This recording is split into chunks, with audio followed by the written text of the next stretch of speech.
Special Prosecutor Eden Krata Kwadan Court say a penny back or no judge near what say a semno esono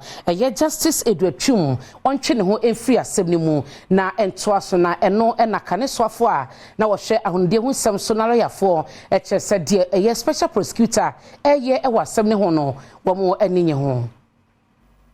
Osofo kane no hwensuwensuwa ne ahonedie ensemaso CECILIA Dapaaah aloyafo nsem bia wo mode atodwa ene se wokwan a OSP no esifa eso CECILIA Dapaaah nsem ne mu wo mangana mu no ahomadiom ho ya opa na mabamabu ewo mu ode sansemi nyina betudwa wa bra OSP no bo anan ede adesra wo makoto Chief Justice no anim se ngebeya Justice Edward Chum yansemi wode no wontwe ne ho efenfiri sansemi mu na bra loyafo ma CECILIA Dapaaah ekire nsem no mu de akire nsentwerefo no wo mo kire se OSP nentimi akire ndi ntia wo mo mpese Justice Edward Chum ebedi sansemi